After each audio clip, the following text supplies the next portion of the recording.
YouTube, vinyl community, Paul McCartney and Wings fans, random people on the internet. My name is Giggens, and we are here today to talk about Paul and Wings' album Red Rose Speedway, released through Apple Records in 1973. This is an interesting album in Paul's discography, and one that is easily overlooked and forgotten about, really because there was only one giant song from this thing, and it's just kind of faded into obscurity. He did just do a reissue for this thing in 2018 or early 19, with a bunch of bonus tracks on it and stuff, so to kind of flesh it out and see what it could have been, because this album started life as a double record set. And at that time, as they were making it, I think EMI was a bit like, I don't know, man, because Wings Wildlife didn't sell that well. His singles throughout 1972 were either getting banned or didn't sell well at all. So for Paul to walk in and be like, well, I'm Paul McCartney, I'm going to make a double album, EMI was kind of like, oh, dude, I don't know if that's a great idea.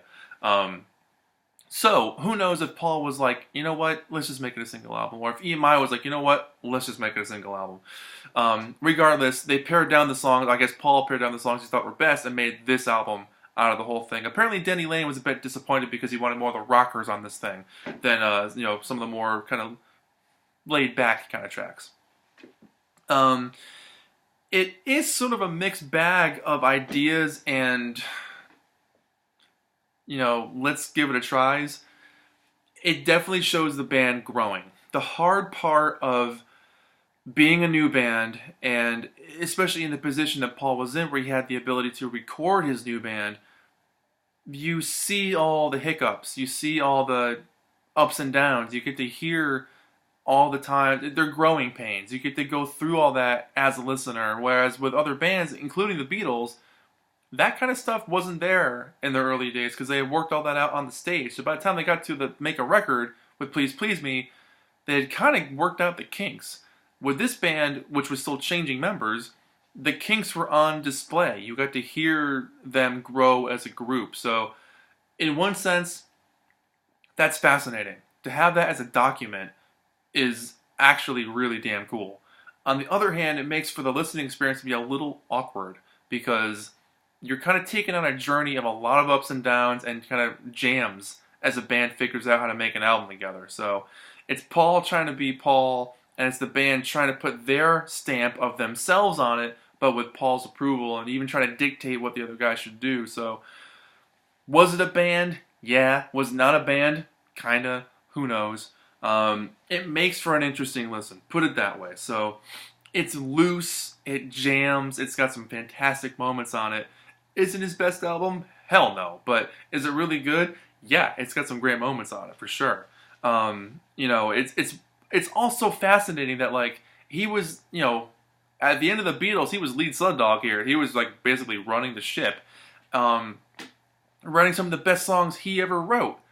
And at that time, but when the Beatles broke up, John went and did his thing, with the Primal Scream Therapy, and put out Plastic Ono Band and Imagine, two amazing albums. Ringo was doing insanely well with his solo stuff, of going completely different with his big band era album and a country album, and then eventually a rock album. So he was going all over the place. George had a backlog of 6 years worth of songs he put out on a triple LP, and then a couple more albums after that, and he was just following his own sound and developing that. But for some reason, Paul was kind of dead set on leaving behind anything Beatles related, and I guess I can understand that. He was not the most well-liked member of the band when they broke up, because it was basically 3 against 1. And so I can understand Paul trying to do something different, completely disassociate himself from the Beatles sound and do something totally different, which is awkward to do in front of the public. But you gotta give him credit for trying, because that's a gutsy move to not just rely on your laurels and be like, oh, I'm Beatle Paul, I'm gonna make a Beatles-esque album without the other guys. That's a bit high on yourself. So for Paul to make a new band, go out on tour for the first time in years with the new group, develop a repertoire with them, develop a charisma with them, to just gel as a band and then make an album, it takes a lot of guts. So whether or not the results are perfect, that mentality and that drive is admirable. So you gotta give it to him on that one. But so that's that. But the album opens up with Big Barn Bed, which is a really funky intro song. I do like this one a lot. I think the smooth harmonies are fantastic. The bouncy, echoey reverb that kind of is a stark contrast to the non-echo parts of the song is fantastic. Paul screams along. I love the acoustic guitars on this thing. And they play nicely under the whole electrics of the other electric guitars. And of course, Paul's bass. That melodic bass playing is out and about, and it sounds fantastic. I love that. It's a rocker. It's a great opening track. I don't think it was the original opening track when it was a double album, but for the single album, pretty cool. My Love, second track is easily one of the best songs on the album, and one of his best songs ever. It's a smash classic. It's a classic guitar solo story where oh my god, I can't think of his name right now. It's coming off the top of my head. It was a Hugh, or wow, I should have written that down. You know what I'm talking about. He basically, Paul had this idea for what the solo should be, and I can't believe I'm forgetting his name. Was it? It's driving me nuts. In the comments, tell me I'm an idiot. I know, I can't remember. McCullough. Henry McCullough, that's his name. Thank you for writing that as I remembered it and I saw what you wrote. He put his own touch on the solo and just nailed the song. Fantastic. Unbelievable solo. It captures such a heart-wrenching emotion, and it adds really well to the beautifulness of the rest of the song. It's delicate. The whole song is delicate. It's soft. It's emotive. It's a bit mushy, but it's just really, really beautiful. It's a timeless example of why Paul McCartney can write classic songs that will always stand the test of time. It's lyrical poetry. It's just a fascinating, part two of Maybe I'm Amazed and a little bit before Silly Love Songs and, No More Lonely Nights and Calico Skies. All these great songs he wrote for Linda. Fantastic.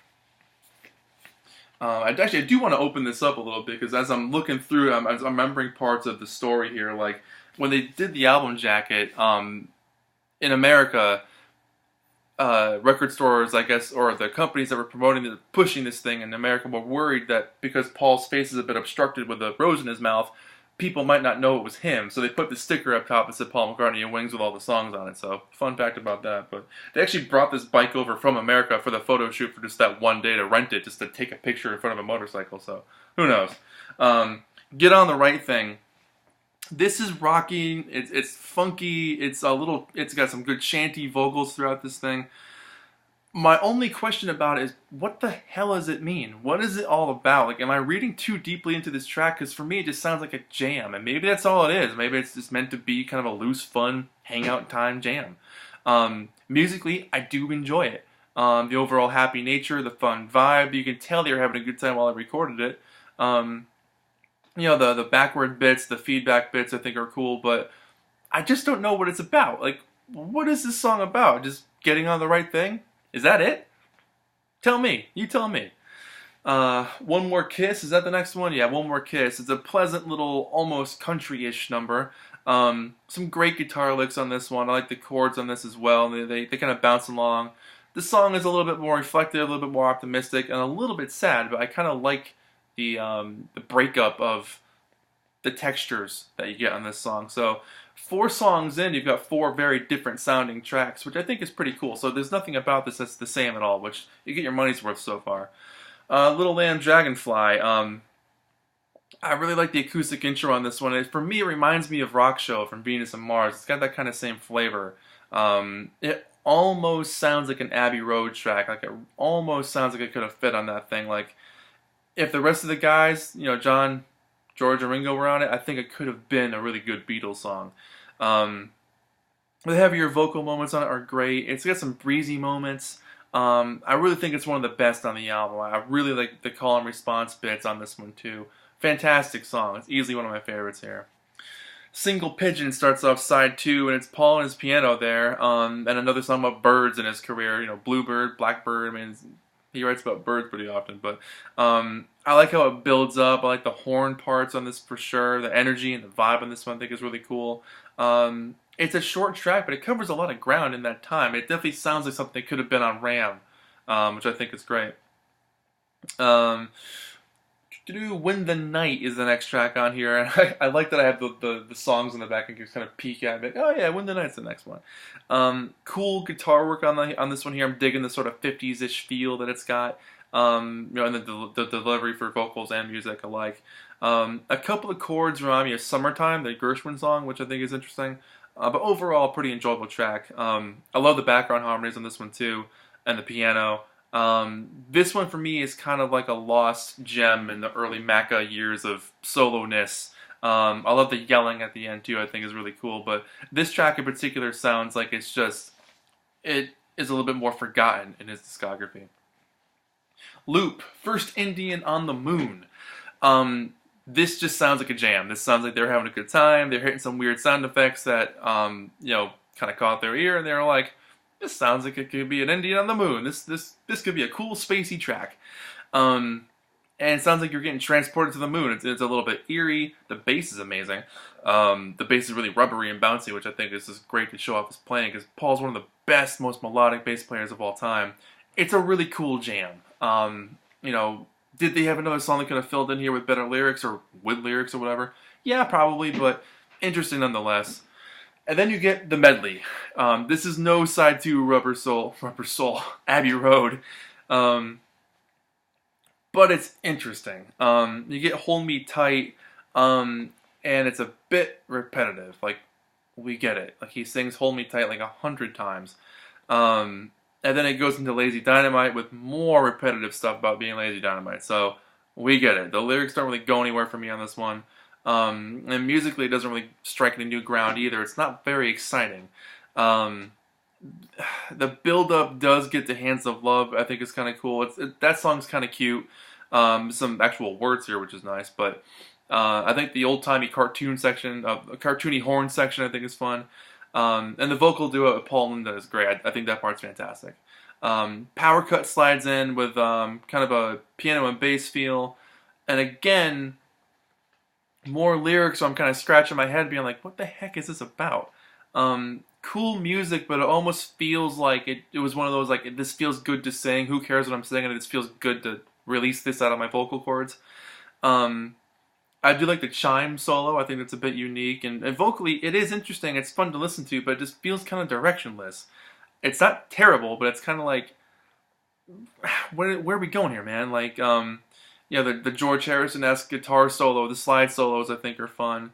And then it's over. It just feels like a number of loose ends and loose ideas are kind of tacked together to make this kind of medley happen, but it doesn't really say anything. It doesn't really go anywhere.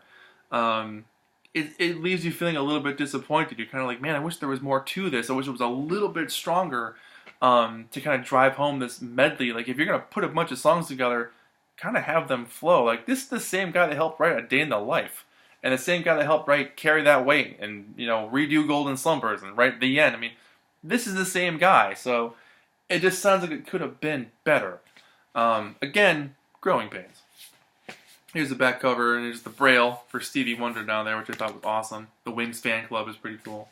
The booklet on the inside is great. Lots of, sort of 50s Americana, if you will, with, spaceships and what looks to be Marilyn Monroe, and there's some, there's a teacup up there, but you got the booklet here. I'm going to try to hold this open the best as I can.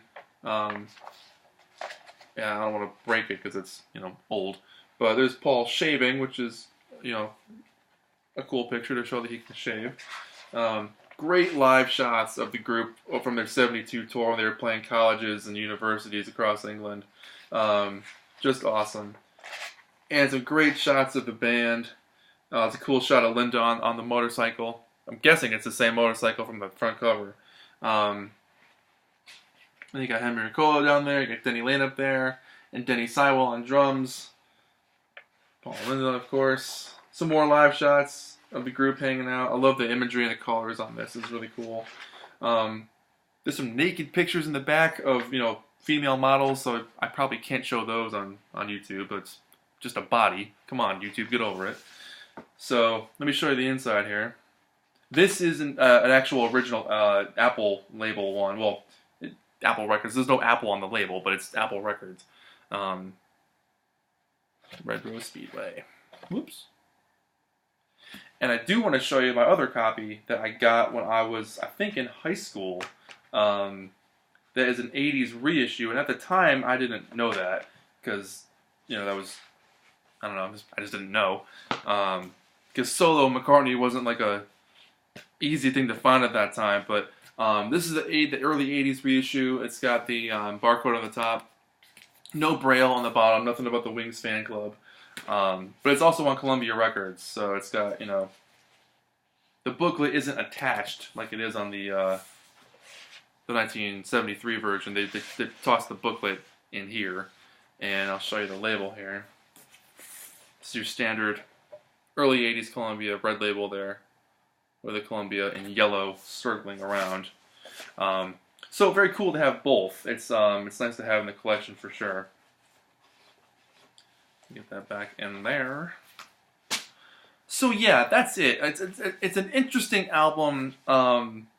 It's one of those things where it's like, man, just go back and spend a little bit more time, or maybe pick some of the harder rockin' songs and put those on instead, or, you know, just spend a little bit more time to let it bake a little bit more and then take it out of the oven. But it's not a bad album. It's just not his best. It shows a group learning as they go, becoming a band, and in that sense, fascinating. It's cool there's an official document to have something like that on record that we can all listen to. Or you can just take it for what it is. Just an album. Who cares if there's a new band? Who cares if it's the first year and a half of them playing together? Who cares? Who cares what the idiots say? Who cares what the idiots do? I do. That's it. My name is Giggens. This has been Paul McCartney and Wings, Red Rose Speedway. I'm probably going to give this thing like a 6 out of 10. It's not my favorite at all.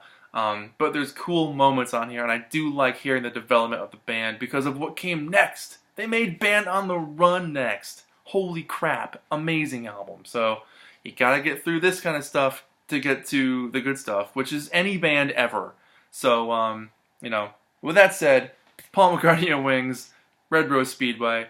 Let's talk about this album in the discussion boxes below here. Type your comments in and let's talk about this thing. Super long video. I'm going to shut up now. Thank you so much for watching. I'll see you in the next video. Bye-bye.